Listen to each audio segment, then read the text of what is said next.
Now I visit the St. James, where I'll tell you about its first visitors and how the hotel played a key role in the Panama, California Exposition in 1915.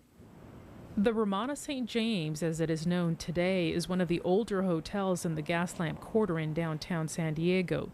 It was built as the first high-rise luxury hotel in 1913, specifically for visitors coming to the Panama, California Exposition. Architect David Marshall knows a few things about the hotel. And it was pretty centrally located, especially for people going to the exposition. It was right on 6th Avenue, so it's one of the direct routes to the expo grounds. At the time, the St. James would earn a reputation for being the tallest and safest hotel in San Diego, mostly because it was one of the first buildings made out of concrete and steel. It also featured the fastest twin elevators in town, with 11 stories and a rooftop terrace to boot. Well, this is really one of the more interesting features of the St. James is the elevators. There's two that have survived, and they're the original elevators from 1914. You don't find these very often anymore because it's usually one of the first things to get upgraded and torn out. David takes me around the Ramada St. James. Well, why don't we just go inside? Okay. And they're kind of heavy, actually, right? Yeah, it's not the most convenient in the world, but it's historically, it's historic character. Because of his work as an architect, David has collected a number of old photos, postcards, and brochures on the St. James. I started collecting postcards and ephemera based on the buildings that we had worked on because they're very good historical research documents. I mean, we could find photos of things that aren't there anymore if we're trying to recreate an old sign or an old facade. Capturing an era has been a labor of love for David.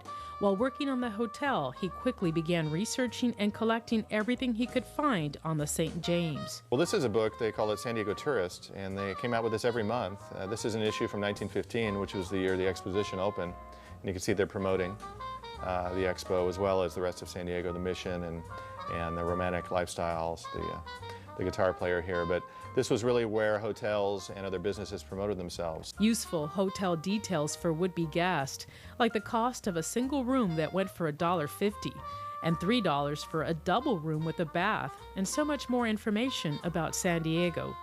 But there's some really, a couple interior photographs that show the original lobby and what they call the sunroom on the upper floor.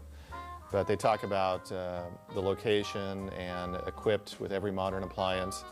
And I thought it was interesting, they talked about the rooms here, and they talked about every room has a window with fresh air and sunshine. And they said that the insulating, the deadened walls and floors ensure perfect privacy and freedom from the annoyance of other people's conversation.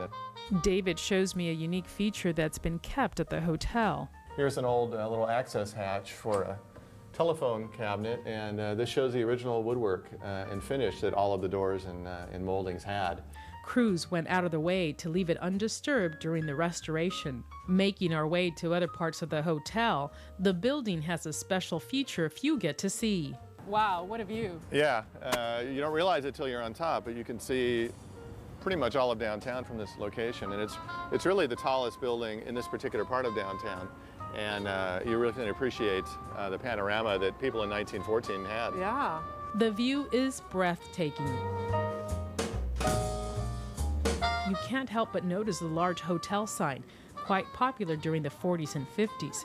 And on the rooftop, of course, the sign is one of the things to come and see. Yeah, we would call that a character-defining feature because everybody who knows the St. James and the historic name of the hotel has seen the rooftop sign. And actually, it's not original to the building. It was added in later years, we think late 40s, early 50s. Back downstairs, hotel manager Mark Efron takes over the tour.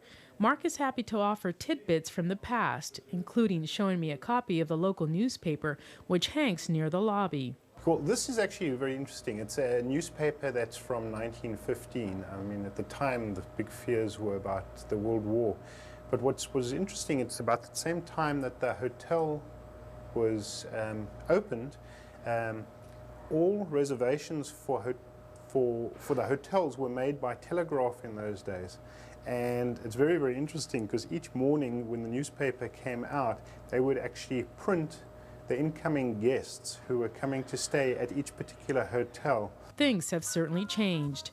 Right next to the lobby is the hotel's bar. It has an interesting Hollywood connection. The the whole bar, the big backdrop in the front of the bar, was actually purchased from Joan Crawford's estate after she passed away. The actress. And the actress.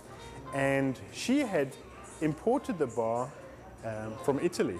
And the entire bar, with the, you know, it's enormous. It doesn't break up into pieces. It had to be shipped, and actually came round the Cape of Horn to Los Angeles from Italy. There are, if you look at the bar carefully, you can see a lot of like stiletto heel marks, Little dents.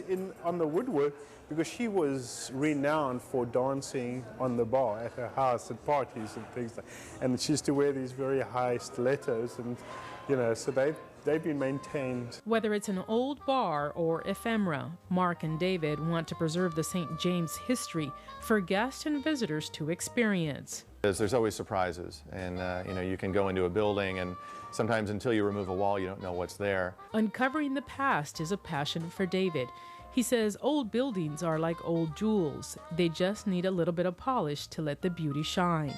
That's what happened to the Ramada Inn, St. James, an old jewel waiting to be rediscovered.